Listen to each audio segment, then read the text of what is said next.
Just send me all of them. He's a well-known figure in Maryland. In Washington, D.C., Anthony Brown is a fresh face among federal lawmakers in the 115th Congress. I've got a great group of freshmen, about 50 of us, almost evenly split Democrat and Republican.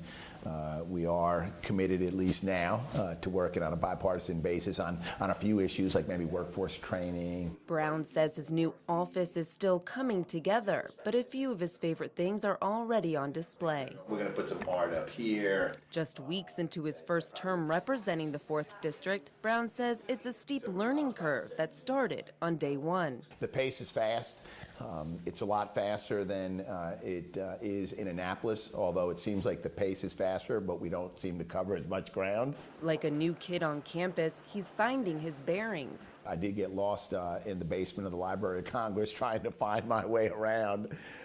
This is quite a maze here. And trying to get up to speed on how things operate. One of the things I learned as a legislator in Maryland is, if you're going to be effective, you need to understand how the institution works.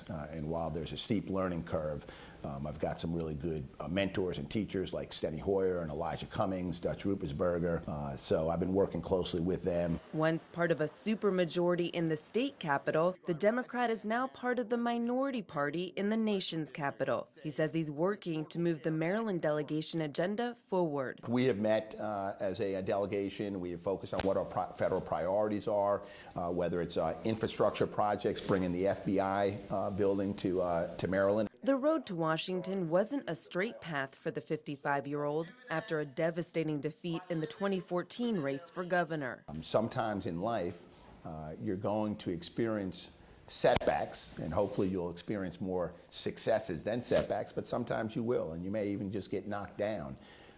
But if you believe in what you're doing, and for me it's public service, then you pick yourself up, you brush yourself off, and you stay in the fight. Brown, retired from the Army Reserve, has a new base, the Longworth House office building located just steps away from the U.S. Capitol.